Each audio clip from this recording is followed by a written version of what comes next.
Infecção em pacientes idosos. Nós vamos fazer uma breve apresentação sobre a infecção em pacientes idosos. Vamos abordar alguns aspectos gerais sobre a questão da idade avançada, um pouco sobre a alteração da imunidade, aumento da incidência, assim como da gravidade das infecções. Depois vamos falar brevemente sobre as condutas e manejo dos pacientes com as infecções mais comuns, como pneumonia, infecção do trato urinário, próteses ortopédicas, infecção de válvulas prostéticas, assim como meningite e também as infecções intraabdominais. Até o século XVIII, vejam que interessante, a população com mais de 65 anos representava-se apenas de 4% e a expectativa média não ultrapassava os 40 anos. Já agora no século XX para o século XXI, a proporção de pessoas com mais de 65 anos representava 15%. E a expectativa média aumentou mais de 30 anos, com uma expectativa de 75 anos.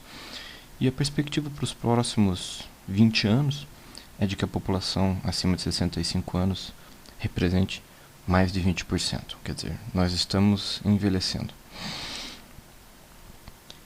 No século XVIII, as doenças infecciosas eram extremamente frequentes, até porque nós não tínhamos vacinas, não existiam os antibióticos.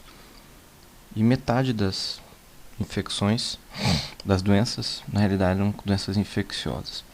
E com o envelhecimento da população, emprego de vacinas, antibióticos, das 10 doenças mais frequentes, as doenças infecciosas ficaram restritas às 5 menos frequentes, como pneumonia e gripe, e por último as infecções de corrente sanguínea, as bacteremias, ficando as doenças cardiovasculares, AVC, infarto, neoplasias e diabetes mellitus como as doenças mais frequentes. Ficar velho significa ficar doente.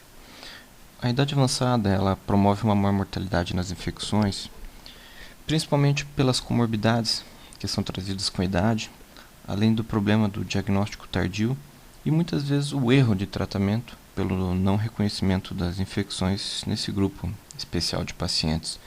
Só para citar um exemplo, a mortalidade de apendicite em pacientes com mais de 65 anos é 15 a 20 vezes mais frequente do que nos pacientes jovens.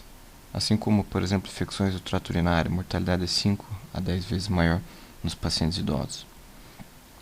E um outro problema crescente que nós temos visto nos últimos anos, nos últimos 10 anos, é o aparecimento das bactérias multiresistentes nos pacientes idosos, principalmente aquele grupo de pacientes institucionalizados, porque esses pacientes estão sendo colocados em asilos, onde desenvolvem infecção naturalmente, e esses pacientes indo para o hospital, eles acabam ficando colonizados pelas bactérias hospitalares, e quando eles voltam para o asilo, eles acabam promovendo a disseminação dessas bactérias para outros pacientes, no caso outros moradores desses asilos, que acabam fazendo uma primeira infecção direto já por bactérias multiresistentes.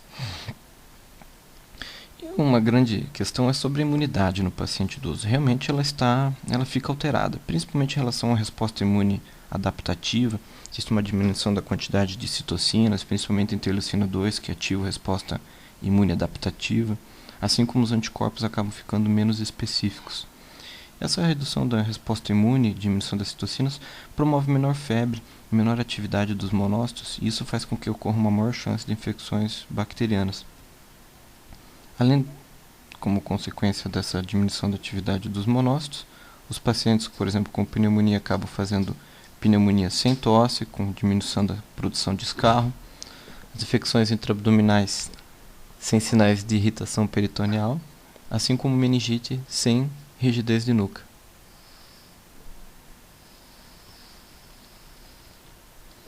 Além disso, existe uma questão muito interessante em relação à sepse grave nesses pacientes, porque eles apresentam naturalmente disfunções orgânicas, né? Eles já apresentam redução da perfusão do sistema nervoso central devido à teromatose, trombose, diminuição do débito cardíaco, às custas da disfunção diastólica, diminuição do volume corrente pela diminuição da complacência, elasticidade, alteração da função renal. Lembrando que após os 50 anos nós perdemos mais de 1% da função renal a cada ano de vida, assim como disfunção do metabolismo hepático e hipoplasia medular, promovendo uma menor resposta. É por isso que os pacientes que apresentam sepse nessa idade, eles acabam evoluindo mais rapidamente para disfunções de múltiplos órgãos. Além de que essas disfunções acabam sendo mais dificilmente sendo revertidas, assim como menor resposta ao tratamento. E aqui a gente cita um exemplo do nosso hospital, que de um total de 881 bacteremias, mesmo utilizando o antibiótico correto, não houve mudança na mortalidade naqueles pacientes com mais de 60 anos que usaram antibiótico correto e os que usaram antibiótico incorreto. Outro dado interessante que nós temos que levar em consideração é que os pacientes com sepse grave, que são avaliados por estudos multicêntricos, randomizados, duplo cego, enfim, aquilo que a gente espera de uma medicina baseada em evidência, os pacientes idosos geralmente eles são excluídos desses estudos. Por quê? Se eu vou lançar uma droga nova, eu não vou querer incluir um grupo de pacientes que tem uma alta mortalidade. Isso provavelmente vai prejudicar em muito a resposta terapêutica e o meu produto, a minha droga que eu estou querendo lançar através desses estudos, vai ficar prejudicado, vai ser uma péssima propaganda. Então os pacientes idosos acabam sendo excluídos. E de uma forma geral nós vamos ter que considerar que o tratamento em pacientes idosos geralmente não é baseado em evidência, é o que a gente chamaria de off-label, quer dizer, não está na bula o tratamento para o paciente idoso. E é nesse momento que nós temos que trocar a medicina baseada em evidência por uma medicina baseada em bom senso. E lembrando então que sepse no idoso, geralmente é uma sepse grave, porque é muito frequente cefalopatia, disfunções orgânicas, e nós temos que tratar esse paciente como um paciente jovem. Nós temos que ser agressivo nas condutas de um paciente com sepse e idade avançada. Em relação agora às infecções específicas, falando da pneumonia, a pneumonia no paciente idoso, mais da metade das vezes, o diagnóstico está incorreto, porque esses pacientes frequentemente têm insuficiência cardíaca, a gripe geralmente é mais intensa, eles têm maior facilidade de tromboembolismo, maior presença de neoplasia e tuberculose. E os sintomas não são clássicos de pneumonia, nem sempre tem tosse, nem sempre tem escarro. Sempre lembrar de pedir raio-x quando você suspeitar de pneumonia. E a gente faz o tratamento porque, apesar da nossa avaliação de bacteremia, realmente o tratamento diminui a mortalidade. E esses pacientes, nós temos que sempre lembrar da discussão em relação à internação desse doente. Então, um paciente idoso, a gente vai usar os mesmos critérios de todo o grupo de pacientes. Vamos utilizar o CURB, vamos usar o FINE-PORT, PSI, enfim. Independente do sistema de score que vai indicar a internação, sempre a idade está sendo contemplada, né? Então, o CURB, a idade de mais de 65 anos ganha um ponto, os critérios de FINE ganham um ponto diretamente relacionados à idade. E o tratamento desses doentes geralmente vai ser empírico, né? Nós não vamos conseguir escolher esse carro, o lavado broncoalveolar tem que sedar o doente, nós não vamos fazer isso. E a hemocultura é positiva em menos de 20% dos casos. Só para vocês terem uma ideia, um estudo que nós fizemos aí com 560 internações de pacientes com pneumonia, nós temos que utilizar o antibiótico rapidamente. Então o paciente que interna, ele tem que receber o antibiótico em menos de 2 horas, uma vez que a mortalidade vai crescendo substancialmente a partir da segunda hora do paciente que não recebe antibiótico. E aqui só um gráfico mostrando que a mortalidade nos pacientes com idade avançada é maior do que em neonatologia, em crianças e também nos adultos jovens.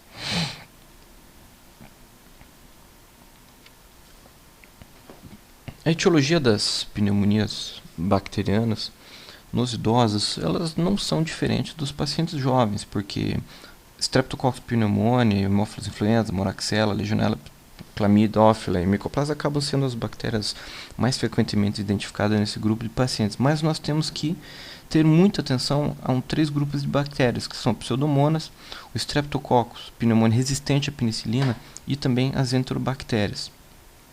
Quando é que eu vou pensar nesse grupo de bactérias?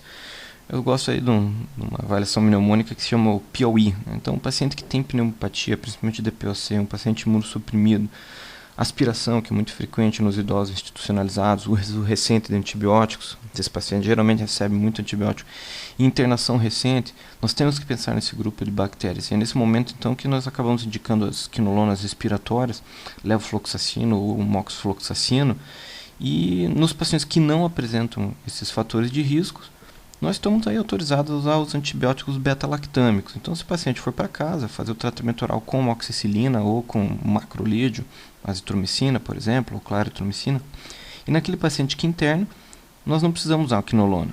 Nós podemos usar um beta-lactâmico, cefalosporina de terceira geração, ceftriaxona, associada sempre associar a um macrolídeo, pensando aí na cobertura para atípicos, principalmente para a legionela devido à sua alta mortalidade. Agora, em relação à infecção do trato urinário. Os idosos eles têm mais infecção do trato urinário, isso é bem óbvio, é uma das principais infecções nesses pacientes, principalmente nos homens pela hiperplasia prostática e nas mulheres devido à atrofia das mucosas do trato gênito-urinário.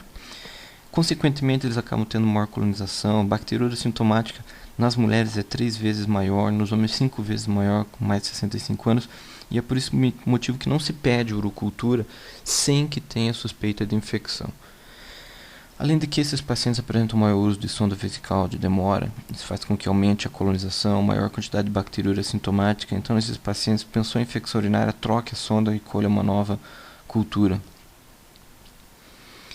Mas aí vem a questão, quer dizer, diagnóstico de infecção trato urinário em pacientes idosos, já que tem a bacteriúria frequente, é difícil.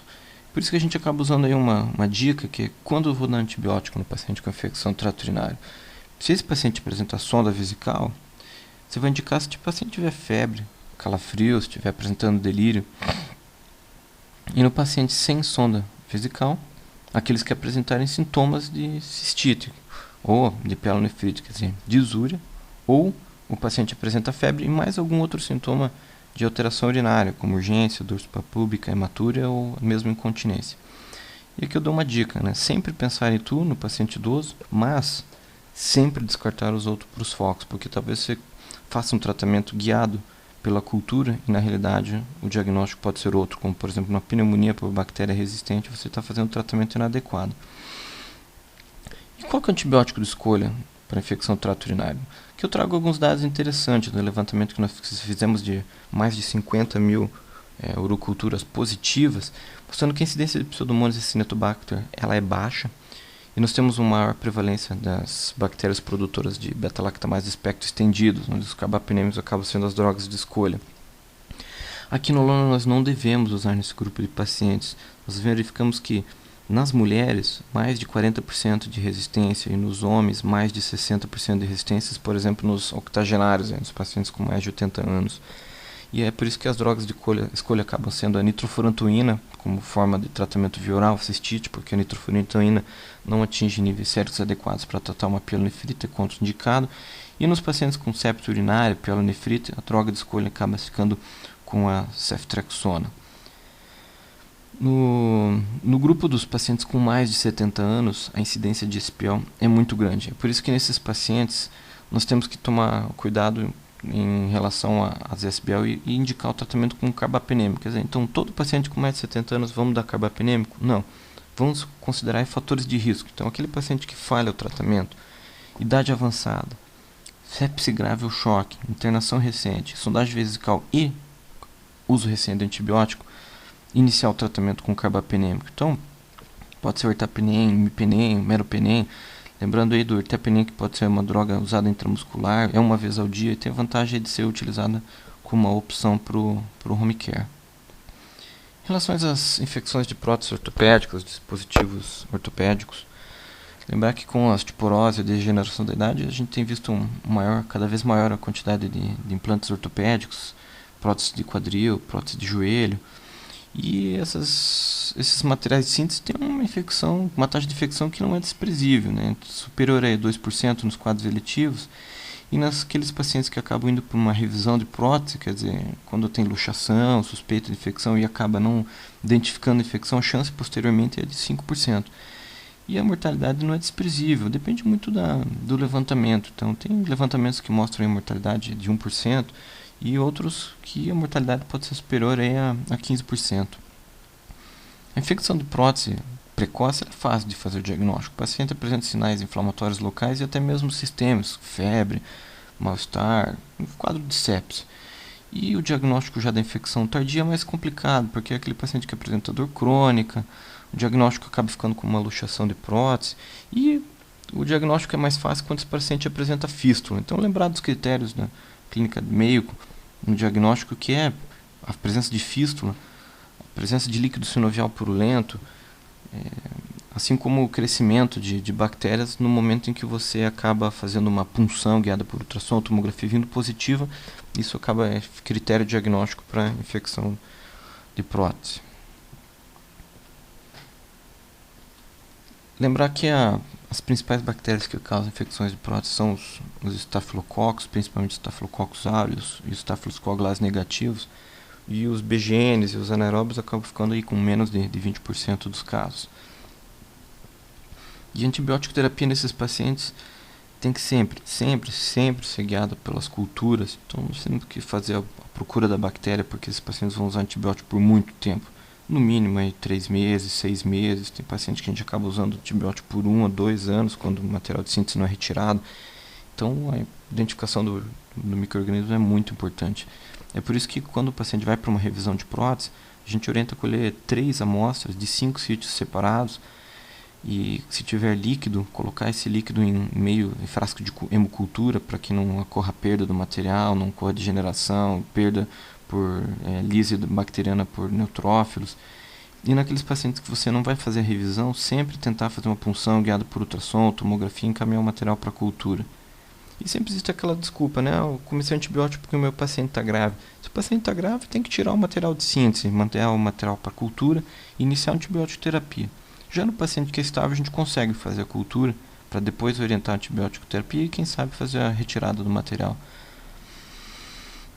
Em geral, a retirada é importante, mas existe algum grupo de pacientes que nós acabamos mantendo o material de síntese. Quer dizer, aquele paciente que tem uma infecção precoce, onde tem menos de 3 semanas, às vezes alguns grupos acabam utilizando menos de 6 semanas. Se a prótese estiver estável, na revisão você verificar que não tem muita necrose, os tecidos que sustentam ali estão íntegros, você pode fazer um debridamento desse material, fazer a rafia e deixar a antibiótico terapia por um tempo aí prolongado. Então é possível manter a prótese, não é obrigatório. Já naqueles pacientes em que você não for fazer esse procedimento, ou já passou aí o período de 3 a 6 semanas, manter a prótese aumenta a mortalidade, mas é uma opção nos pacientes que têm risco cirúrgico muito elevado. E aí hoje o tratamento nós chamamos de supressivo, quer dizer, vai usar antibiótico prolongado, sem plano de retirada, e é uma situação bem complicada. Como o Staphylococcus, principalmente o Staphylococcus aureus, é o principal agente, então nós fazemos uma regra, quer dizer, no antibiograma, sendo sensível à oxacilina, vai ser a droga de escolha, vai usar a oxacilina. Em geral a gente acaba usando o rifampicina associado devido ao sinergismo em relação às bactérias que ficam numa fase estacionária, quer dizer, elas acabam fazendo o biofilme. E se for resistente à oxacilina, as nossas opções vão acabar ficando com a vancomicina, a linezolida, diaciclina, a teicoplanina e a daptomicina. Lembrando que as drogas bactericidas apenas Vanquit e a daptomicina e a teicoplanina. A daptomicina tem uma vantagem, porque ela, além de bactericida, pode ser usada uma vez ao dia apenas, é uma infusão intravenosa, que pode ser feita em 2 minutos, e ela tem uma capacidade de produzir uma menor inflamação tecidual às custas de uma ser bactericida sem lise bacteriana. E a teicoplanina também tem a opção de ser feita intramuscular em dose única, então são 2 antibióticos que a gente acaba usando muito nas infecções ortopédicas, tá? E em relação às próteses valvares, é importante lembrar que esses pacientes usam muito, né, as custas de degeneração, principalmente de válvula aórtica, que eu trouxe uma estatística para você do pessoal de Texas mostrando que pacientes com mais de 75 anos têm chance aí de 5 até 6 vezes mais de presença de prótese do que nos pacientes jovens, principalmente porque a febre reumática deixou de ser uma doença frequente na população. E com esse aumento do implante de prótese, óbvio, a gente está vendo um maior número de infecções relacionadas a esses dispositivos. E eu lembro a vocês que o diagnóstico é mais difícil, porque o idoso não fecha muitas vezes os critérios de Duke, que são os critérios utilizados para endocardite bacteriana, principalmente em prótese, porque eles fazem menos febre, o sopro nesses pacientes geralmente já está frequente, a gente acaba não sendo um sopro novo, Eles não têm fenômenos imunológicos, inflamatórios, o fator reumatóide nem sempre é frequente, o diagnóstico é mais difícil. Sem falar que tem vários diagnósticos diferenciais, principalmente porque eles fazem muita embolização e acaba ficando como diagnóstico de AVC, isquemia arterial com embolização para membros, a embolização para pulmão acaba virando diagnóstico de pneumonia, o diagnóstico é complicado. É por isso que esses pacientes chegam com maiores complicações, diagnóstico tardio, e acaba fazendo diagnóstico quando tem frouxidão da válvula, microabscessos, bloqueio, distúrbio de condução, assim como até mesmo travamento da válvula. E é importante nós classificarmos as infecções como precoces e tardias, porque a etiologia muda consideravelmente. Naquela infecção precoce, temos que pensar em bactérias hospitalares, principalmente Staphylococcus aureus e coagulase negativo, e com mais de 12 meses a gente acaba considerando essas infecções como comunitárias, aí predominando então o Strepto e o Staphylococcus aureus. E quando é que a gente pensa em endocardite? Quer dizer, o paciente com febre, insuficiência cardíaca com choque, arritmias, embolização, lembrar de endocardite. E é imprescindível colher hemoculturas, preferência 3 amostras, e o ecocardiograma, o ideal é que seja transesofágico, porque a janela é difícil nesses pacientes, as alterações ovárias são complexas, então o transesofágico é o exame de escolha, junto com a hemocultura. E quando nós temos cultura negativa, o tratamento acaba sendo empírico, né? Então, a gente acaba aí tendo que fazer cobertura para os estafilococos, coagulase negativo e áureos, e nós temos que questionar o nosso laboratório e a nossa epidemiologia local. Quer dizer, nós temos MIC, né? Nós temos MIC no nosso hospital que possa nos ajudar, quer dizer, MIC no meu hospital que é sempre menor que 2, opa, então eu posso dar vancomicina e associar um tratamento para gram negativo, porque a infecção pode ser causada por gram negativos quando ela é precoce, e nesses casos nós não temos como escapar de um carbapenêmico. Agora, se o meu hospital tem MIC maior que 2, ou se meu hospital não faz MIC e eu tenho um paciente com insuficiência renal, que é muito comum nos idosos, aí nós vamos ter que ir para um antibiótico aí que tenha menor complicação, que pode ser a daptomicina, geralmente usando doses mais elevadas, também sempre associados aos carbapenêmicos. Tá? Claro que quando eu tiver a cultura, e aí eu fico mais à vontade, posso usar um antibiótico que eu achar mais adequado, guiado por cultura. E em relação, por último, às infecções intraabdominais, lembro a vocês que as infecções, a mortalidade é maior, pode ver aí a colicistite, 20% de mortalidade, ao passo que no paciente jovem é inferior a 10%. E só para mostrar um exemplo, por exemplo, a colicistectomia que tem que ser convertida laparoscópica para aberta, a mortalidade chega a ser 5 vezes maior. O problema também é que o quadro clínico é mais difícil, né? Esses pacientes nem sempre apresentam rigidez da parede abdominal, quer dizer, sinais de peritonite, a diminuição de sons é maior, acabam tendo mais distensão, então os quadros clínicos acabam ficando mais atípicos e esses pacientes acabam não recebendo cirurgia precoce, os antibióticos acabam sendo menos agressivos, acaba se usando antibióticos às vezes inadequados nesses pacientes, porque da mesma forma como as infecções do trato urinário, eles têm bactérias mais resistentes, principalmente as ISBL, e é por esse motivo que a gente talvez deva ser mais agressivo em relação aos antibióticos, talvez deixar um pouco de usar ceftriaxona e metronidazol e partir aí para um carbapenêmico, por exemplo, ertapenem, porque Pseudomonas acineto não causa esse tipo de infecção. Tigeciclina também é uma opção nesses pacientes, considerando o grupo de risco. E, assim como nas ITUs, não usar as quinolonas, tá?